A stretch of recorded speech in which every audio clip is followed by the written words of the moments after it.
Hello everybody and welcome back to a brand new episode of NASCAR Heat 3 Career Mode. I hope you're all having a great day. Today we go to our second road course race of the season at Watkins Glen, the first one for the Xfinity Series, and we have a special appearance in our Xfinity car for this episode of Lewis Hamilton, obviously from the Mercedes team over in Formula 1. I'm a big Formula 1 fan, as many of you know, so I take any opportunity I can to maybe do like an F1 to NASCAR crossover, and we had that today with Lewis Hamilton in our car here in Watkins Glen. He started down in the fourth position as he went down towards turns 1 behind the 20 of Bell and Daniel Hemrick on that front row, and Hemrick, he would early off be able to take the lead from Christopher Bell as they went up through the S's. Now as Hamilton's just being a little bit cautious here behind the two that were battling for the lead at this point. Now as Hemrick does get ahead of the 20 of Jones, and Hamilton's going to follow through on the left hand side of Jones, following Hemrick, trying to take over that second position, and he would sure enough take over P2 and now set his sights on Daniel Hemrick as he was coming through past the halfway point. At this point, he and Hemrick had run away from the field as Hamilton was slowly closing back in on Daniel Hemrick throughout the rest of this run here in Watkins Glen.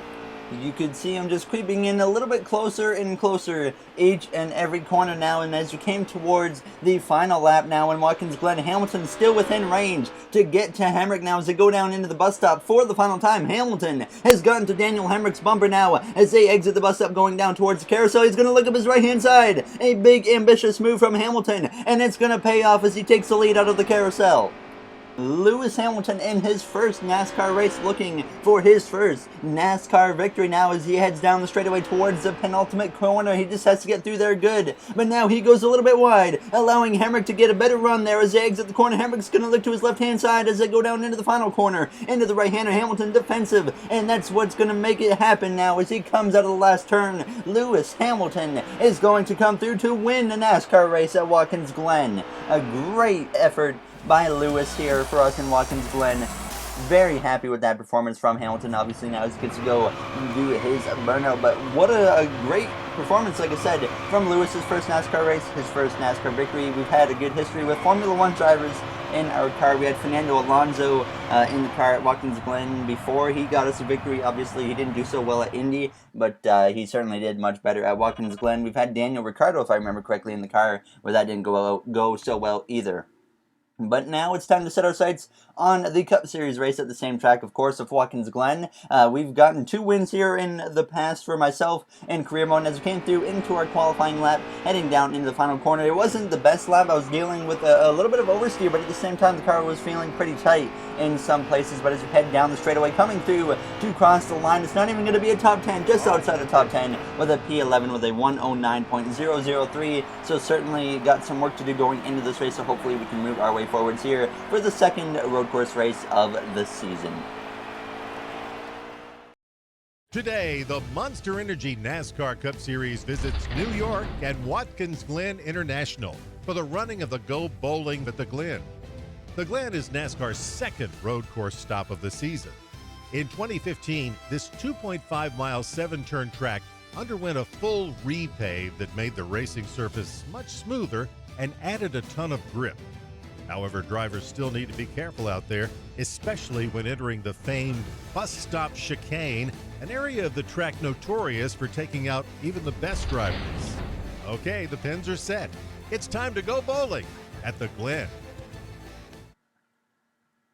Alright, we're ready to go green here for the GoBowling.com at Watkins Glen. Cody Ware has been struggling all weekend. He's 30th in the points, trying to maintain his spot in the playoffs. Eric Jones' car is really fast today, so look for them to take the lead early, even though he's already in the lead. Clint Boyer failed optical scanning station multiple times, so he will be starting at the back of the field for this race here in Watkins Glen. Some names you don't usually see up here for the start of this race. Ty Dillon, Matt DiBenedetto now as the green flag is out, and we are underway here in Watkins Glen behind the 13 of Ty Dillon there and the 3 of Austin Dillon on that row in front of us as Harvick and Jones lead the way down into turn 1 for the first time here at Watkins Glen now as we exit the first corner with no issues at all, thankfully, as Harvick is clear for the lead as we look to the right hand side of the 13 of Ty Dillon as we go up the S's and we take over the 7th position here on the first lap, so going from 10th to 7th after Boyer. He had gotten sent to the back, so we did move up a spot to 10th now as we head down the straightaway towards the bus stop, looking to the right-hand side now of Jamie McMurray, and we outbrake him and take over the 6th position, setting our sights on our teammate of Chase Elliott in the number 9 Napa car.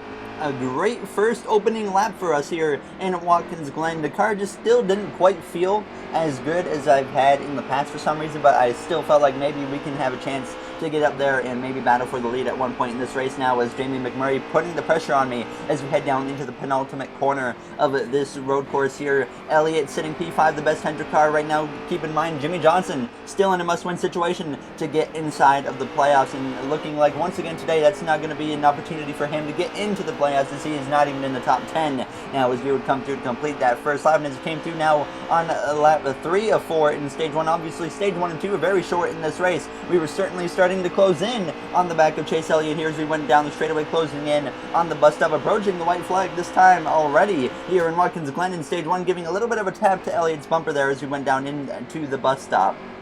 And as we came to now to start the white flag here in stage 1, still behind 5th place of Chase Elliott as we go down towards turns 1. McMurray lunging into the corner, and he punts me off the course now as he hits me in the right rear as we hang on to it now as we exit turn 1, but we fall down to P7.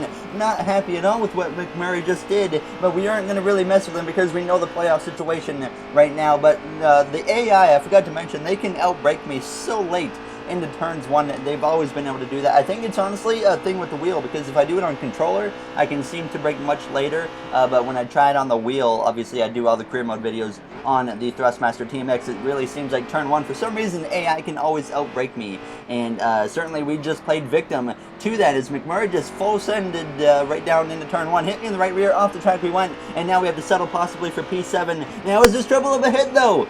Chase Elliott, our teammate, is blowing up here on the final lap. In stage 1, McMurray gets past him, and now he's right in front of us as we go through the penultimate corner, and now he goes spinning as we just barely miss him now. As we go into the final corner, that would end the stage early as the caution would fly through the final corner. Just a corner early, basically, the stage ends. Chase Elliott blowing an engine on the final lap here in stage 1, and he would stay out along with the rest of us, knowing exactly how that's going to pan out. Chase Elliott sitting behind us with a blown engine, maintaining pace speed somehow. And now the green flag is back out in stage 2, and there you see Chase Elliott dropping like a rock now as we start the second stage, heading down towards turns 1. Harvick, Jones still on your front row, right behind now Blaney and Truex. We look to the right side of Blaney, and we look to the right side of Truex, trying to move up into a 3rd position now as you head up towards the S's on this first lap. In the second stage, we go from, I think it was 6th to 3rd here at the beginning of the second stage. Now looking to the right-hand side of Kevin Harvick, taking over the 2nd position. A great restart for myself here in Watkins Glen as we head up the back straightaway down towards the bus stop.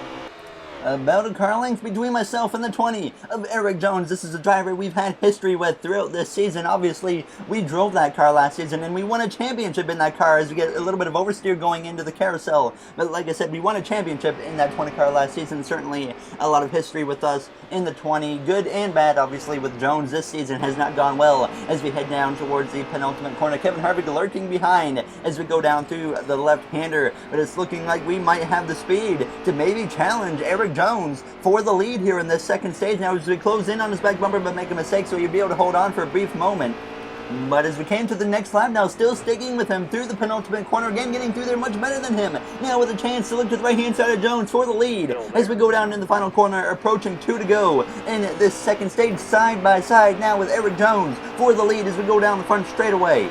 Kevin Harvick lurking behind, ready to pounce if me and Jones get into it as we go down towards turns 1, side by side with Jones. Harvick gives me the bumper, and he sends me wide into the 20 as he punts me off the course. And Jones falls back as well as myself now as we rejoin the track just in front of Truex in 2nd place, and we still stick with the 4. And at this point, I was very aggravated with Kevin Harvick, and I had full intentions to make it known as we went down the straightaway towards the bus stop. Hunting Harvick now as we go down the back straightaway, approaching the bus stop. Like I said, full intentions to make it know we're not happy as we're going to give him the bumper, but he doesn't budge now as we get sideways into his left ear, and he still doesn't budge now as we come through and we get into the grass and get hit by the 19 of Truex, and everything has gone downhill as we're going sideways through the grass in the carousel. But thankfully we regroup and get back in it, but we're still down to the 4th position at this point. Just so aggravated with what happened, I just went into the bus stop trying to pretty much dump the 4, and he didn't even move Now, as we came through, this is now on the last lap, still running in the 4th position. We had gone nowhere after that incident. Now, as we head down towards the final corner, but not what I wanted to do to Harvick, but I just was very aggravated, and I just tried to take him out because that was the second time we had gotten punted there. But we've come through to get P4 in stage 2, which is still a solid result. But I knew that the damage I did to the car was 100% my fault. I drove into the back of Harvick, got into the grass, made contact with Truex, hit the wall, and now we're going to have to come through to repair the car at the end of this stage. But we wouldn't take any tires, because if we take tires, we're going to fall back to like 25th. So obviously that would take our chances at winning away. So we take no tires, repair the car, and we still would give up a few positions there, as we do drop one spot to P5 for the start of the 3rd stage. A wild stage in stage 2. Maybe that will continue in this 3rd and final stage. Now as the green flag is back out, we are once again underway for potentially the final time here in Watkins Glen as we go down towards turns 1. Harvick, Truex on the front row there as we come through the 1st corner. McMurray sends it up my inside. Now as we exit the corner, we're going 3 wide up the middle between Jones and McMurray. Now as we go up towards the S's, we clear McMurray and Jones and move up into the 4th position, just where we finished in the 2nd stage. Truex though takes the lead from Harvick now as we look up the right hand side of Ryan Blaney as we come through the little bend and take over P3 as we head down the back straightaway, approaching the bus stop behind 2nd place of Kevin Harvick. At this point, I had no intentions of going up there and roughing up the 4. I had kind of put aside what had happened. I did what I needed to do to him. He didn't budge, but I still obviously went and drove right into the back of him and into the side of him. So we made it known that we're not happy with him, and now we can race cleanly unless the 4 does something back to us. Now as Truex tries to drive away at this point, as we came to lap 17, you see them pulling away from me now as we still sit P3, but now about just under a second behind them. Trying, though, to do everything I can to close in on the back of the 4 and the 19 of Harvick and Truex, in this triple behind Kyle Larson, blowing up, goes spinning into the guardrail. He comes back into traffic, hard hits for the 42 of Kyle Larson. A big crash now as the caution would fly here late in Watkins Glen. We would not have to come to pit road. Obviously, we have enough fuel to get to the end, so we would get ready to restart P3. This would leave us only with 5 laps to go in the Glen as the green flag is back out on the left-hand side of Ryan Blaney. We're already clear of him. We could get to the right side if I wanted to, but now Truex, Harvick side by side into turns 1. Blaney sends it back to my inside. We get to the back of Truex, trying to push him ahead there, but certainly did not help at all as we head down up towards the S's as he checked up more than usual from the left side. Usually they stay in it, but now Truex, he didn't. Now as you look to the right side for a brief moment of Ryan Blaney as we exit the S's and come up through the bend, taking over that 3rd position back from Ryan Blaney, but certainly not the restart we needed as we head down towards the bus stop, trying to close in on the back of Martin Truex Jr. there as we get to his bumper now as we head down towards the carousel, but not close enough to make a move as we come through the carousel right on his back bumper with a chance to make a move, but just still couldn't quite pull it off now as we exit the carousel. Went down the straightaway trying to stick with Truex, and as we came through to another lap or so later, still we would be sticking with Truex through the carousel, but just not close enough to make a move on the back of the 19. Running out of time, we were coming to just 3 to go at this point, knowing I need to get past Truex if I even want a chance to run down the 4 of Kevin Harvick for our 3rd Watkins Glen victory of our career there as we come through the penultimate corner, just sticking with Truex as we came now to 2-3 to go. Coming through down the back straightaway, heading into the bus stop. I know I need to be aggressive this time. We need to be at least up to 2nd by the time we hit 2 to go if we want any chance at all. And as we come through the bus stop, I kind of do a little bit of a cut there as we come through into the carousel, looking to the right hand side of Truex there as we come through to take over P2 now as we exit the carousel. And it was looking pretty unlikely that we were going to catch Kevin Harvick at this point as we came through another lap later, starting the final lap here in Watkins Glen as we go down towards turns 1, knowing that we are certainly going to come up short unless Kevin Harvick has an issue as we come through exiting turn 1, heading down up towards the S's for the final time here in Watkins Glen. Stage 1 was pretty eventful, getting punted off the track by Jamie McMurray. Stage 2 was wild. Kevin Harvick punting me and sending myself and Jones off the track as we were battling for the lead. Obviously, we got into the back of Harvick, tried to take him out, failed at doing that. Now as we come through the bus stop for the final time here in Watkins Glen, going through there as fast as I can, but obviously still not close enough to Kevin Harvick as we go down in through the carousel for the final time here in Watkins Glen. Truex still lurking behind in that 3rd position, but obviously we have put a big gap on him as we're just over a second behind Harvick as we head down the straightaway for the final time here in Watkins Glen, heading down towards the penultimate corner. Kevin Harvick has been on fire recently in our career mode. He has dominated the last handful of races or so as he comes through. He won last episode out as we come out of the final corner. Kevin Harvick looking to make it 2 in a row here as he comes through to win in Watkins Glen, as we come through as well to get the second position for probably the 35th time in our career, as we are no stranger to second place. So a good result for us. I would have loved to have been one spot better to get win number 3 on the season. Jimmy Johnson down there in 22nd. Hendrick cars, I think, it said 22nd, 23rd, 24th. So we were the only Hendrick car in the top 20 for this race. Certainly not what you like to see, but that's what happened now, as we actually sit now P3 in the points after Watkins Glen. But as always, if you guys enjoyed this episode, make sure to comment, like, and subscribe. Those would all be very, very appreciated. We do have momentum now. I hope that's taken out in NASCAR Heat 4, by the way. I do not enjoy momentum at all.